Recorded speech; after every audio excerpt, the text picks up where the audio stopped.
এ আমার যুবক ভাইরা গো, ও বন্ধুগণ, এবার যুদ্ধের ময়দানে আব্দুর রহমান ইবনে আউফ রাদিয়াল্লাহু তাআলা আনহু যুদ্ধের ময়দানে দাঁড়ায় রইল। ঠিক ওই মুহূর্তে দুইটা সন্তান, একটার নাম হলো মাস, আরেকটার নাম হলো মুআব্বিস, এই দুইটা সন্তান আব্দুর রহমান ইবনে আউফ রাদিয়াল্লাহু তাআলা আনহুর কাছে গেলেন। যাইয়া ডাক দিয়া কয়, ও নবীর সাহাবী, আপনারা সবাই রক্ত দিতেছেন, আপনারা সবাই ঘাম ঝরাইতেছেন, আপনারা অনেকে শহীদ হইতেছেন, আমরাও তো যুদ্ধের ময়দানে আসছিলাম, আমরা দুইজন জানতাম চাই, আমরা দুই ভাই জানতাম চাই, এই কাফেররা যারা আমার নবীর বিরুদ্ধে তলোয়ার ধরছে, কাফেরদের মধ্যে বড় সেনাপতি আবু জাহিল্লাটা কই? আবু জাহিলাটা কোথায় আছে দেখাইয়া দেন না। এবার দুইটা সন্তান যখন তার দুইটা সন্তানকে দেখাইয়া দিল, এই দুইটা সন্তান তাকায়া দেখতেছেন ওই যুদ্ধের ময়দানে আবু জাহিল একটা উঁচা ঘোড়ার উপরে দাঁড়ায়া দাঁড়ায়া দিক নির্দেশনা দেয়। এবার দুই ভাই পরামর্শ করে, ও ভাই রে, আমরা তো শক্তি নাই, পাথর আলগাইব কেমনে, আমরা তো সামরিক যোদ্ধা নয় যে যুদ্ধ করব কেমনে, যেহেতু যুদ্ধের মধ্যে একটা মতলব নিয়ে আইছি, আবু জাহিলারে খাওয়ান লাগবো। ও ভাই, এই দুইটা ভাই আবু জাহিলের ঘোড়ার দিকে যাইতেছে, এক ভাই আর এক ভাইরে কয়, ভাই রে, তুই দিবি ঘোড়ার পায়ের মধ্যে কুব, আমি দিব আবু জাহিলের পায়ের মধ্যে কুব। এবার দুইজন ছোট ভাই আস্তে আস্তে আবু জাহিলের কাছে গেছে, যাইয়া এত বড় ঘোড়ার পায়ের হাঁটুর মধ্যে ঘোড়ারে কুব দিল। কুব দেওয়ার পর আবু জাহিল কয়, কেডারে, এই কথা যেই মাত্র বলছে, এবার ওই ভাইটা লাফ দিয়ে আবু জাহিলের কুব দিয়া নিচে ফালাইয়া দিছে। নিচে যখন ফালাইয়া দিল, আব্দুর রহমান ইবনে আউফ কয়, ভালোই হইছে, এতক্ষণ লাইন পাইছিলাম না, এখন লাইন পাইছি। এরপরে তিনজন মিল্লা আবু জাহিলের বিদায় কইরা দিছে। এই রমজান মাস খামখেয়ালির মাস না, এটার ব্যাপারে রাসূল বলছেন, হাসানি ভাই আছেন এখানে, ভুল হলে ধরবেন, এই রাসূল বলছেন তো যে এই রমজান মাস পাবার পরও যারা রমজানের ইজ্জত করতে পারলো না, তার জীবন ধ্বংস হোক। মা বাবা পেয়েও যারা মা বাবার খেদমত করতে পারলো না, তার জীবন ধ্বংস হোক। আপনারা সত্যি করে বলেন তো, এবারে রোজায় কি বেশি তৃষ্ণা লাগছে? কথা বলেন, সত্যি লাগছে? তা আমরা মনে মনে ভাবছি, না জানে কেমন লাগে। শান্তি দেওয়ার মালিককে। আপনি একটু কাজ করতেছেন, হয়তো ঘুটে ঘাটে একটু কষ্ট লাগে, আবার ঘরে একটু বসেন, কিন্তু নবীর সাহাবীরা এই রমজানের রোজা রেখে যুদ্ধের ময়দানে সাহাবীরা দলে দলে যুদ্ধের মাঠে নেমে কাফেরদের সঙ্গে যুদ্ধ করেছেন। বলেন, রহমত দেওয়ার মালিককে, ইজ্জত দেওয়ার মালিককে। মদিনার রাজনৈতিক শক্তি, মদিনার অর্থনৈতিক শক্তি, মদিনার সামরিক শক্তি, মদিনার ধর্মীয় সম্প্রীতিকে বিনষ্ট করে দেওয়ার জন্য কাফেররা উঠে পড়ে লেগেছিল। কেন লাগছে জানেন? কারণ মক্কায় নবীরে কষ্ট দিছে, মদিনার মানুষ রাসূলুল্লাহকে ফুলের মালা দিয়া বরণ করেছে। কাফেররা মনে মনে ভাবতেছেন যে মদিনায় যাওয়ার পরে যদি এইভাবে যদি প্রেম প্রীতি চলতে থাকে, তাইলে তো কোনো একদিন আমরা মাইর খাবো। কাফেররা ষড়যন্ত্র চালাই দিছে মদিনায় অস্থির পরিবেশ তৈরি করার জন্য। আপনারা বলেন তো, হকের পথে থাকলে প্রটেক্ট দেয় একজন, তিনি কে? চতুর্দিকে যদি আপনাকে গ্রাস করে ফেলে, আপনি যদি আল্লাহর বন্ধু হতে পারেন, আল্লাহ আপনাকে ওই অন্ধকার থেকে বের করে আলোর পথে নিয়ে যাবে। ভয় করবো একজনকে, তিনি কে? আরো বড় করে কে?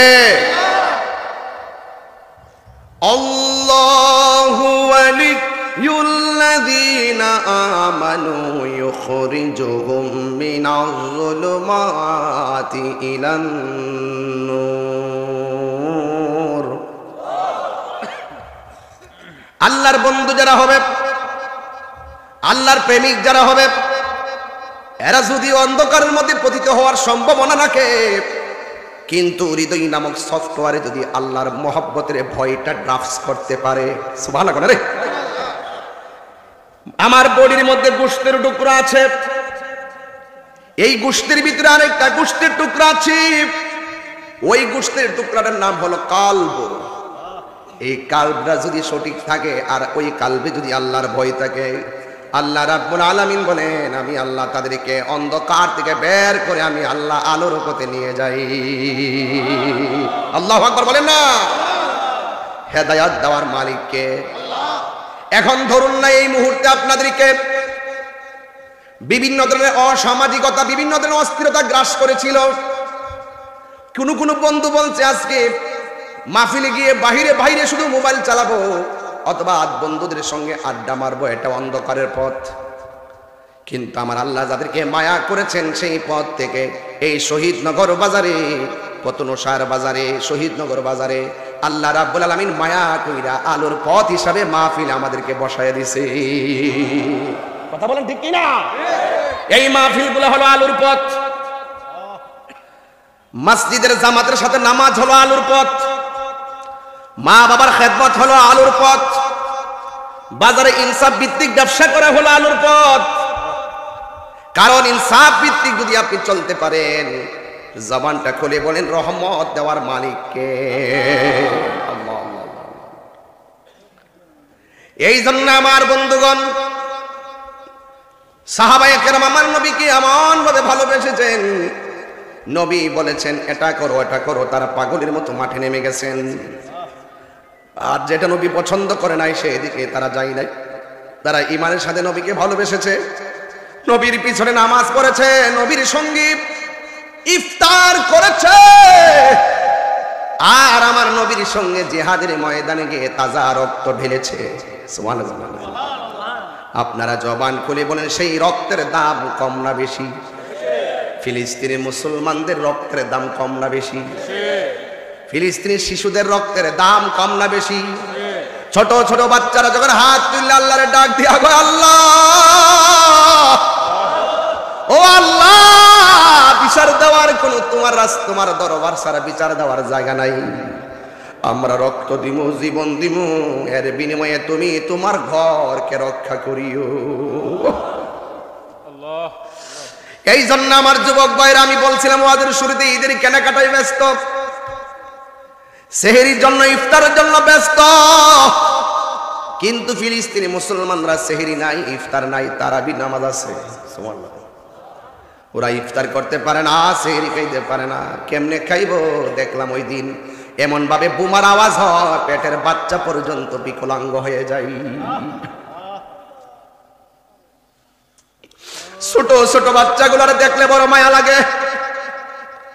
পরশুদিন দেখলাম একটা বাচ্চা পেটের ক্ষুধায় মরুভূমি থেকে ঘাস তুইলা চাবায়া খাইতেছে। আর আমরা ভালো ভালো খাবারের জন্য ব্যস্ত হয়ে গেছি।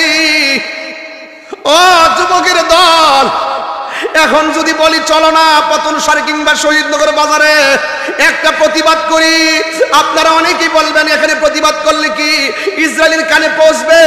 এখানে প্রতিবাদ করলে কি ইসরায়েলের কোনো ক্ষতি হবে? এটা কইরে লাভ কি? আমি বলবো ভাইরে, লাভ আছে, লাভ আছে।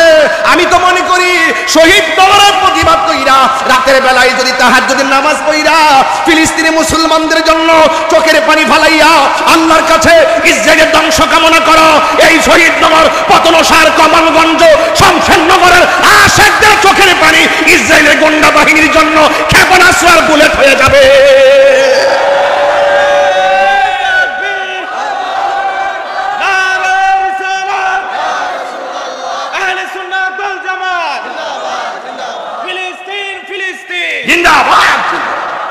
আল্লাহু আকবার বলেন।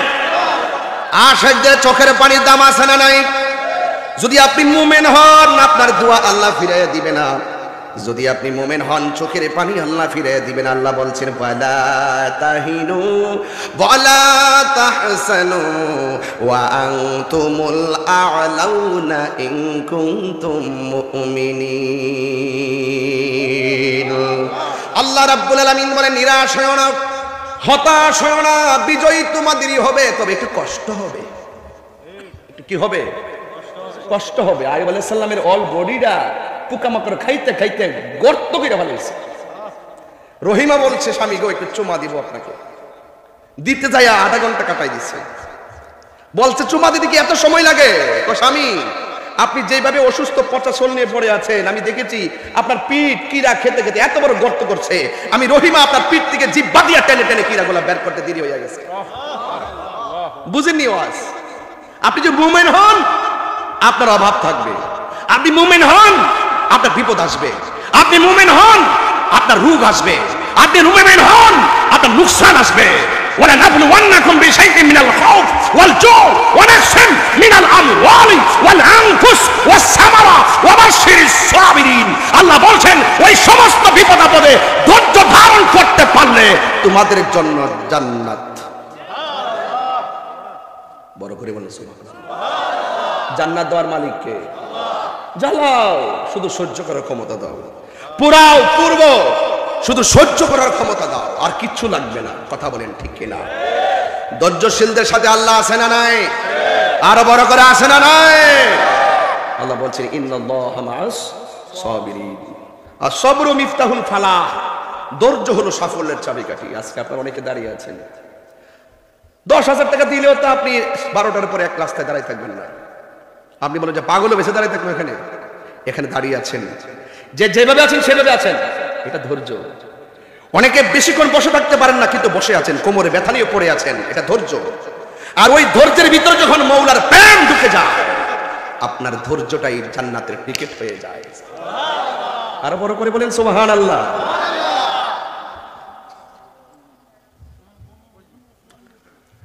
এই জন্য আমার ভাইয়েরা, there is no death of truth, সত্যের কোনো মৃত্যু নাই। যারা সত্য কথা বলে তাদের কোনো মৃত্যু নাই। হকের পথে থাকলে মনে রাখবেন তাদের মৃত্যু নাই। আপনারা জবানটা খুলে বলেন, সত্যের পথে থেকে জীবন দিলে, জীবন দেওয়ার সময় রক্ত গেলে, জীবন দেওয়ার সময় ঘাম গেলে, এই ঘাম এবং রক্তের দাম আল্লাহর কাছে কম না বেশি? ওয়াজ বুঝতে অসুবিধা হচ্ছে আপনাদের? ওয়াজ বুঝতে অসুবিধা হচ্ছে? বাবা অনেক সময় চলে গেছে, এই যে রমজানটা আসবে আসবে, এখন বলতেছেন যে শেষই তো হয়ে গেছে। আপনি দেখেন তো, টের পাইছেন কেমনে গেছে? টের পাইছেন? আরে গত রমজানে মানুষ ছিল, এই রমজানে কবরে চলে গেছে। এমন আছে এই রমজানটা কাহার জন্য জীবনের শেষ রমজান হয়ে যেতে পারে। কথা কন না কেন? হ্যাঁ, দেখছেন না বাংলাদেশের একজন জাতীয় ক্রিকেট দলের ক্যাপ্টেন ছিল তামিম ইকবাল, খেলতেছে, হঠাৎ করে বুকে ব্যথা। তার চাচা আকরাম খান, তিনি শুনছেন যে তিনি মারাই গেছেন। ওনার ওয়াইফরে দেখলাম, খুব ভালো লাগলো, দৌড়াইয়া হসপিটাল, দৌড়াইয়া চলে গেছে হসপিটালে, মনে করছে যে মারাই গেছে। বলুন, মৃত্যু সংবাদ কানে আসার পরেও সেই কান দিয়ে যখন শুনে জীবিত আছে, আপনি বলুন তো জীবন দেওয়ার মালিককে? মানুষের জন্য দোয়া করবেন, হোক আপনার বিপরীতে সে রাজনীতি করে, হোক আপনার সাথে তার শত্রুতা আছে, যখন সে বিপদে পড়বে, অসুস্থ হবে, তাকে দেখতে যাবেন। যখন সে মৃত্যুবরণ করবে, প্রতিহিংসায় জানাজা থেকে দূরে থাকবেন না, তার জানাজায় শরীক হবেন। কথা বলেন ঠিক কিনা? দেখছেন না সাকিব আল হাসান বন্ধুর জন্য ভিডিও বার্তা দিয়ে কান্না শুরু করছে। যে যাই বলেন, এটা হলো অনেক কিছু শিক্ষা আছে এগুলোর ভিতরে। সহপাঠী, বন্ধু বান্ধব, এগুলো সাধারণ জিনিস না। বন্ধু এমন একটা বানাও যে বন্ধুটা রাত্রে 3টার পর বিপদে পড়লে, রক্ত দেওয়ার প্রয়োজন হলে দৌড়ায় তাকে রক্ত দিতে যায়। আর এমন বন্ধু বানায় না যে আমি রক্ত দিব, আমার রক্ত কমে যাবে, এইরকম বন্ধু বানাবেন। এক দাস্তানের আগারে বসিয়া হেরুনো মাটির ডেলা, হাতি নিয়ে শুকিয়ে যেখানে রয়েছে কস্তরি মেলা। কহিল কস্তরি তুমি কি আতর দান, তোমার গায়েতে সুবাসে ভরা তুমি কি গুলিস্তান। কহিল কস্তরি অসব কিছু নহি আমি অতি নিচু মাটি, ফুলের সহিত থাকিয়া উহার সুবাসে হয়েছে কাটি। সৎসঙ্গে স্বর্গবাস, অসৎসঙ্গে সর্বনাশ। এক টুকরা লোহা পানিতে ফেললে লোহাটা ডুবে যায়, বিশাল বড় লোহার জাহাজ বেঁচে থাকে সাপোর্টের কারণে। বন্ধু যখন বন্ধুর পাশাপাশি দাঁড়িয়ে যায়, দুঃখ কি কষ্ট কি তার গায়ে লাগে না। বন্ধু যখন বন্ধুর পাশে কাঁধে হাত মিলায়, তখন মনে রাখবেন তার দুঃখ কষ্ট দূর হয়ে যায়। রাসূল বলছেন ওই মানুষটা জীবন ধন্য যে তার জীবনে একটা ভালো বন্ধু সংগ্রহ করতে পেরেছে। ভালো বন্ধু কি বন্ধু? ভালো বন্ধু। ভালো বন্ধু কে? যেই বন্ধু মাথায় হাত দিয়ে একটা দুস্থ, হারাম খাইস না, হালাল খাবি। ওই দুস্থটা, ওই বন্ধুটাকে বানাবেন। আপনারা তো মনে করেন যে আমার বন্ধুর অভাব নাই, ডাক দিলে অনেক পোলাপান চলে আসে। হ্যাঁ চলে আসে, টাকা না দিয়া দেখেন কেউ আসবে না। আরে বন্ধুর সঙ্গে সুরাউন দিতে গেলে তো তেলের টাকাটা দেয়। কথা বলেন না কেন? নিজের মোবাইলটা চেক করবেন, দেখবেন যে 5000 ফলোয়ার ফিল আপ, একটা লেখা দিয়া দেখেন আপনার মৃত্যু সংবাদ, এরপরও এখানে 100 আর 150 বেশি কমেন্টসই হয় না। তা আপনি 5,000 ফলোয়ার, এই 16 লক্ষ ফলোয়ার, এরপর আপনার 5,000 ফ্রেন্ড, এগুলো দিয়ে কি করবেন? এগুলো সব নকল। বানানোর মতো একটা আদর্শ বন্ধু বানান, যেই বন্ধুটা বিপদে আপনার পাশে দাঁড়িয়ে যাবে, গাঞ্জার আসর থেকে আপনাকে তুলে নিয়ে আল্লাহর ঘর মসজিদে নিয়ে যাবে। কথা বলেন ঠিক কিনা? এমন বন্ধু বানাইতে হবে। একটা বন্ধু একটা সমাজকে চেঞ্জ করতে পারে না? আল্লাহর হাবিব সাল্লাল্লাহু আলাইহি সাল্লামের সাহাবায়ে কেরাম এমন রাসূলুল্লাহকে ভালোবেসেছেন, ইয়া রাসূলুল্লাহ আপনি যদি বলেন আপনার জন্য আমরা জীবন দিয়ে দিব, সুবহানাল্লাহ বলবেন না? হাসানী সাহেব যখন ডাক দিবে আপনারা কি ঘরে বসে থাকবেন? তিনি কি তাহলে স্বার্থে ডাক দিবেন?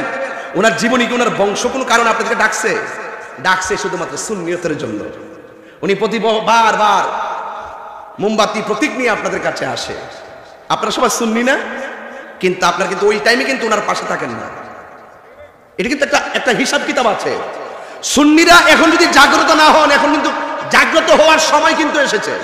কথা বলেন না কেন? জাগ্রত হওয়ার সময় কিন্তু এসেছে। এতদিন যে আমরা বলছি দেখে রে সুন্নি একমাত্র আপন, এছাড়া যারা আছে তারা শুধুমাত্র আমাদের উপেনে গোপনে ষড়যন্ত্রে লিপ্ত। কথা কোন ঠিক কিনা? নারায়ে রিসালাত, আহলে সুন্নাত ওয়াল জামাত, কুরআন সুন্নাহর আলো, মাসলাকে আলা হযরত, নারায়ে তাকবীর। পান খায় স্লোগান দিলাম, পান খাইছিল। আচ্ছা, পান খায় স্লোগান দিলে, পান খায় স্লোগান দিলে ওই পানের যে গুড়াগুলো আমার কানের উপর পড়ে। আচ্ছা বল না, বল শুনছে না? পান নাই। আচ্ছা আপনি ওনারা বসে চেয়ার দেন না দয়া করে, আবার মারবে তো। উনি তো আশিক রাসূল। কথা কোন ঠিক কিনা? এটা গায়ের জোর না প্রেমের জোর? আর জোরে কোন কিসের জোর? আচ্ছা আমার যুবক পোলাপানগুলো কোথায় আজকে আসেনি? এরা সবাই একটা স্লোগান দিব, দেন তো দেখি পারেন কিনা? নারায়ে তাকবীর, নারায়ে রিসালাত, মাসলাকে আলা হযরত, নারায়ে গাউসিয়া, আহলে সুন্নাত ওয়াল জামাত। হাত নামান। আমার কথা কি বুঝতে অসুবিধা হচ্ছে আপনাদের? এবং কথাগুলো বাড়িতে নিয়ে যাবেন ইনশাআল্লাহ। বলেন না কেন? আরো জোরে করে ইনশাআল্লাহ বলেন। হাই রে ও আমার বদনশরের বন্ধু, কি দিয়ে আওয়াজ বুঝাবো? আমরা নবীর পাগল, সন্দেহ আছে? হ্যাঁ, কথা কোন সন্দেহ আছে? আমরা কার পাগল? আমরা নবীর পাগল, এতে কোনো সন্দেহ? আমার নবী, আপনার নবী রহমাতুল লিল আলামিন সাহাবায়ে কেরামদেরকে যখন বলতেন নেমে যাও, নেমে যেতেন। এর দ্বারা প্রমাণ হয়ে গেল শুধুমাত্র খানকায় বসে বসে তাসবিহ জপার নাম ইসলাম নয়, মাঝে মাঝে হককে প্রতিষ্ঠা করার জন্য ময়দানে নেমে যাওয়ার নাম ইসলাম। এই জন্য তাহিরি কখনো নরম কখনো গরম, ঠিক কিনা বলেন? হাসানী সাহেব কখনো নরম কখনো গরম, কখনো ঘাম জড়াইতে হবে, আবার কখনো রক্ত ঢেলে দিতে হবে। আমার নবী একটা নয়, দুইটা নয়, আমার নবী 27 বার তলোয়ার নিয়ে ময়দানে নেমে গেছে। তাইলে বোঝা গেল ইসলাম আল জিহাদু মাযিন ইলা ইয়াউমিল কিয়ামাহ, জিহাদ কিয়ামত পর্যন্ত চলবে। কথা বলেন ঠিক কিনা? এই জন্য আমরা জিহাদের ময়দানে যাওয়ার জন্য প্রস্তুত আছি না নাই? আমার নবী বলে সবচাইতে বড় জিহাদ হলো নিজের সঙ্গে জিহাদ করা। আমার কামনা বাসনা এদিকে আমি যাব না, এই জন্য নিজের সঙ্গে জিহাদ করার নাম হলো বড় জিহাদ রে। ও বন্ধু, কে কি হইছে ওই চিন্তাটা পরে করেন, আগে নিজে কি হতে পেরেছেন সেই চিন্তা করার দরকার আছে না নাই? মান আরাফা নাফসাহু ফাকাদ আরাফা রাব্বাহু, যে নিজে চিনতে পেরেছে সে আমার আল্লাহকেও চিনতে পেরেছে। এই জন্য আমার যুবক ভাইরা, আমার নবী আপনার নবী এই রমজান মাসে সাহাবায়ে কেরামদেরকে ডাক দিয়া বলে, সাহাবীরা রে, ও সাহাবীরা, তোমরা তাড়াতাড়ি প্রস্তুত হয়ে যাও, আমাদের বিরুদ্ধে কাফেররা ময়দানে নেমে যাওয়ার জন্য উপক্রম হয়েছে। এবার সাহাবায়ে কেরাম বলে, ইয়া রাসূলুল্লাহ, ইয়া হাবিবাল্লাহ, প্রস্তুত আছি। এবার যখন সাহাবায়ে কেরাম প্রস্তুত হয়ে গেছে, ওই মুহূর্তে আমার নবী হলেন সেনাপতি, আমার নবী হলেন সেনাপতি, আমার নবী হলেন আমির, আমার নবী হলেন হুকুমদাতা। এবার নবীর হুকুম পাইয়া সাহাবায়ে কেরাম ঘরে বসে থাকে নাই, ঘরে বসে না দেইকা নবী হলেন আমার নবীজি যুদ্ধের ময়দানে যায়। এবার সাহাবায়ে কেরাম লাইন ধরে ধরে নবীর পিছনে যায়, আর কাফেররাও যুদ্ধের ময়দানে তেল তুলমাইকারী হইছে, নবীরে মারার জন্য তারা বেকুল হয়ে গেছে।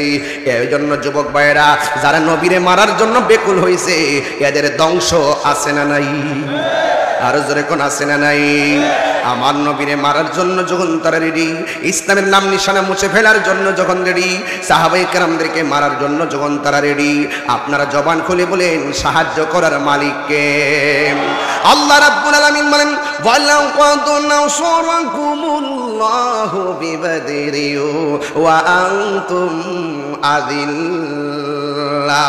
ও বন্ধু, আমি আল্লাহ রাব্বুল আলামিন আপনাকে সাহায্যের পারমিশন দিব, আমি আল্লাহ আপনাকে সাহায্য করব। এই জন্য যুবক ভাইয়েরা আমার নবী পাকের সংখ্যা ছিল মাত্র ৩১৩ জন, আর কাফেরদের সংখ্যা ছিল ১০০০। দেখবেন কারবালার জমিনে তাকায়া দেখেন, আরে ওই ইয়াজিদ বাহিনীর সৈন্য সংখ্যা ছিল হাজার হাজার, আর ইমাম হুসাইনের কাফেলা ছিল মাত্র ৭২ জন। এই জন্য সুন্নিরা কোনোদিন চিন্তা করে না, সুন্নিরা এইগুলা নিয়ে ভাবে না। দেখবেন ফালের ফাল দেখা যায় রাস্তাঘাটে, ফালের ফাল দেখা যায় রাস্তাঘাটে, কিন্তু সুন্নিরা দেহের দিক দিয়ে নগণ্য জীর্ণ শীর্ণ হতে পারে, আমার দিকে তাকায় দেখেন এত খাওন খাই মোটা হই না, দেখেন শরীর একবারে চিকনা চাকনা, কিন্তু লাগায়া দেন না আমার সাথে। আমরা লাঠি দিয়া মারামারি পছন্দ করি না, লাঠি দিয়া বাইরা বাইরি পছন্দ করি না, সন্ত্রাসী আমরা পছন্দ করি না, জঙ্গিবাদী বোমাবাজি আমরা পছন্দ করি না। আমরা সুন্নিদের লড়াই হবে দলিলের লড়াই, ঠিক কিনা?